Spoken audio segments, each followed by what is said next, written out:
Well, good morning everybody and welcome to Hepburn Springs and our beautiful organic garden. So today we're going to go and have a look at our tomatoes and do a little bit of an update.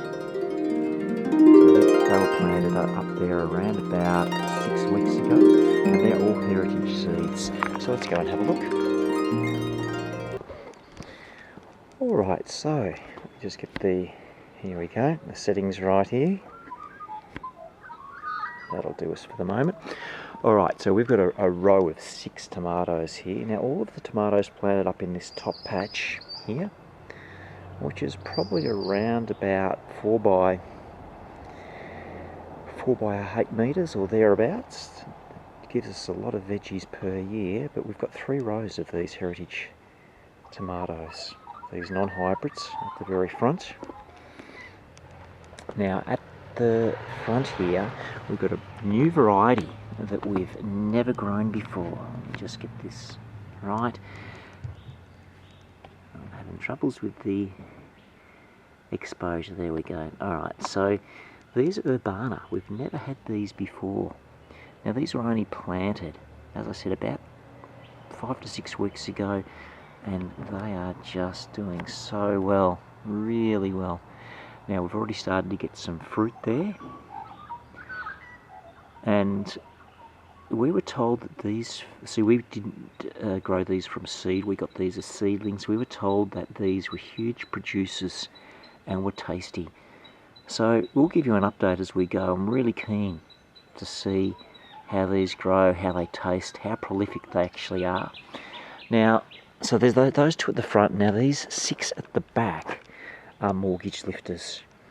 Now for those of you who've grown these before, you will know that these are a hugely tasty tomato. I mean, they are one of my favourites and they are huge. We grew these last year from seed and we had tomatoes that were close to 1.2 kilos. They can grow to almost 2 kilos per tomatoes, these. They are just now, I'll put up a photo of some of these tomatoes fully ripe, so you can see what they actually look like if you haven't grown these before. Alright, now over to this row. These are that French variety. Let me just get the exposure right here. Most of these are the Ruse how do you say it again? Ruse de Mamande. These are another beautiful non-hybrid heritage tomato. Again, I'll show you a photo of what they look like, fully established and ripe. But these are one of my favourites. They're doing pretty good. They're flowering well. Again, good for about 5 weeks of growth. Really starting to get up these stakes. And we've already got some fruits developing. Let me see if I can show you one here. So you can just see it there. If I can get there. Get these at the road. We're already starting to get some fruit. So we're really excited about those. Now, most of those are that variety, but we have got some ox hearts at the back. Pretty sure, yep, these ones at the back, just here, ox heart. They're another beautiful tomato. And then in this row, we've got some black cherries. So this one at the front is a black cherry. Beautiful. Actually, no, it's not a black cherry. The one at the backs over there are a black cherry. These are the Periforme Abruzze, Italian variety. Again, I'll show you a photo of what they look like. Never grown one of these before, so I'm keen to see how this goes. Seems to be flowering okay, and it seems it's growing really healthily. This one at the back, yeah, so those were 2 over there. These ones here are black cherries. But we've also got here, if I can find it, I think it might be. Yep, so black cherry. This one's a Valentine. Now, for those of you who've seen these, I've never grown these, I've seen photos.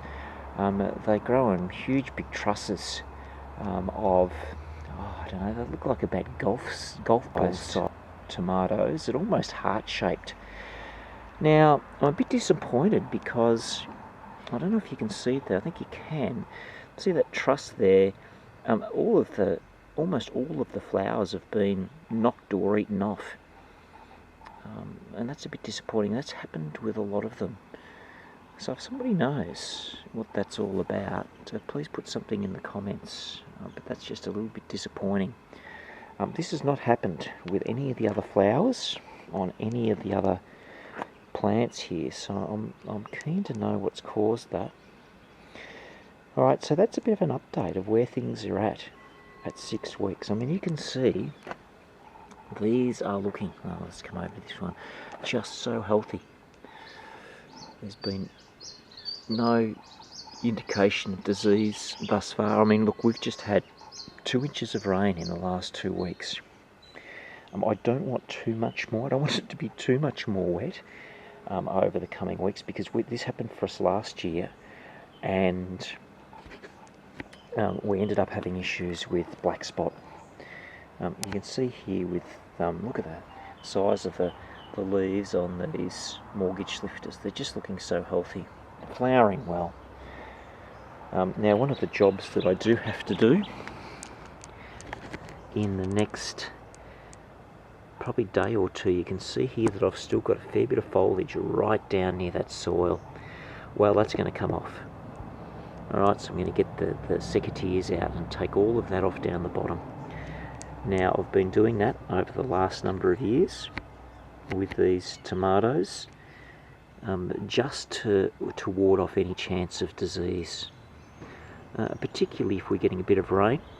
If you're having those leaves in contact with the soil, you can increase chances of problems. And last year I did that with all of my plants, and it really worked well. The same over here, you can see that that a lot of the leaves are very low, and so I'll bring those up. So there we go. There's a little bit of an update of our heritage seed tomatoes. We'll come back probably in about 3 or 4 weeks and show you how things have gone. Alright, well, thanks everybody. Great to catch up. I'll speak to you soon.